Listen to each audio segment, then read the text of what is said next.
لوگ پہلے ہم سے پوچھا کرتے تھے نا یار ہمارے بزرگوں نے نہیں تھا قرآن حدیث پڑھا ہوا، تو ہم تھوڑا ریلیکٹنٹ ہوتے تھے یہ بتانے میں، پتا تو ہے کہ کوئی نہیں پڑھا ہوا، لیکن اب تو ہم ڈنکے کی چوٹ پہ کہتے ہیں کہ کوئی نہیں پڑھا ہوا تھا۔ ظاہر ہے جب ترجمہ ہی پہلا قرآن کا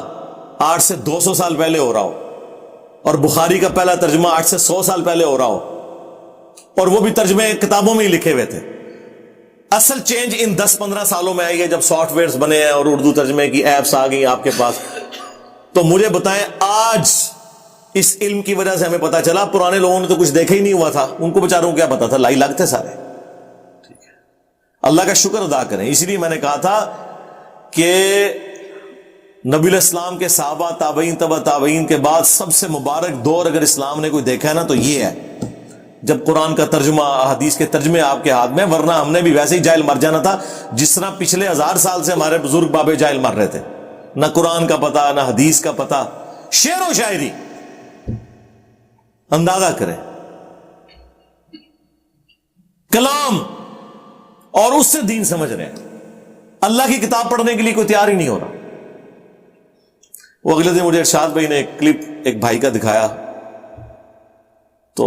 انہوں نے ایک فرضی قصہ بیان کیا، فرضی قصہ سمجھانے کے لیے،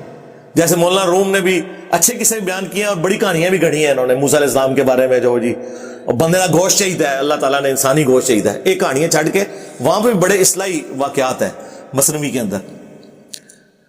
جھوٹ بھی بہت ہے، گمراہیاں بھی بہت ہیں، شرکیہ چیزیں بھی بہت ہیں۔ تو وہ بھائی بتا رہے تھے کہ انہوں نے ایک فرضی اپنی پوسٹ کو ہی لگائی کہ جی میں نے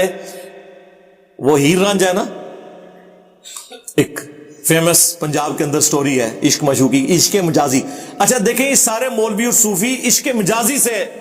عشق الہی کی طرف جاتے ہیں، مجھے بتائیں قرآن و حدیث میں کہیں عشق مجازی سے عشق الہی کی طرف جانے کا ذکر موجود ہے کہ نبی علیہ السلام کے صحابہ کرام جو ہیں وہ اس طریقے سے اوپر جاتے تھے؟ اور اس میں تو انہوں نے پھر لمٹس بھی کراس کر دی ہوئی ہیں۔ یہ مادو لال حسین، مادو لال ایک لڑکا تھا جس پہ حسین نام کا ایک صوفی بزرگ عاشق ہوا ہوا تھا۔ ہاں جا کے پوچھ لیں، خود وہ فخریہ بیان کرتے ہیں، اور انہوں نے کہا تھا تیرے لیے آنر ہے کہ میرے نام سے پہلے تیرا نام بولا جائے گا۔ جی اللہ تک پہنچے ہوئے تھا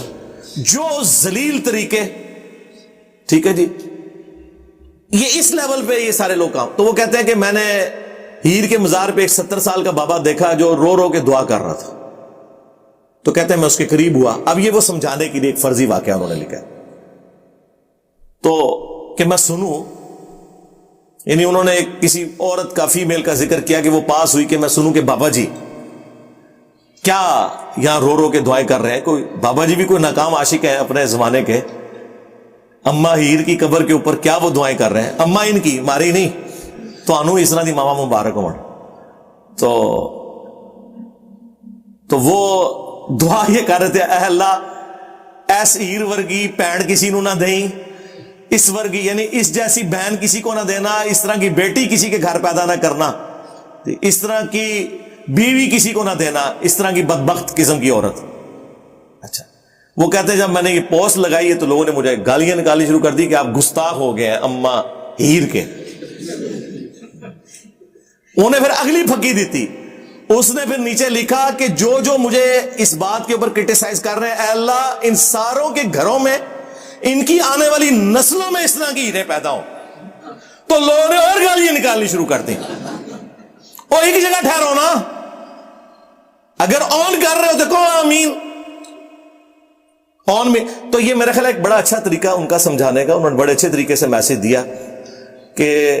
جس کی آپ تعظیم کر رہے ہو، خواہش نہیں کر رہے کہ اس طرح کی بچی تمہارے گھر میں پیدا ہو، ٹھیک ہے، لیکن دوسری طرف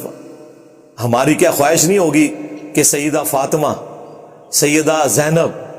سیدہ عائشہ رضی اللہ عنہم اجمعین وعلیہم السلام اجمعین اس طرح کی بچیاں مسلمانوں کے گھروں میں پیدا ہوں؟ تو سرکار انہیں رول ماڈل بناؤ، ٹھیک ہے جی۔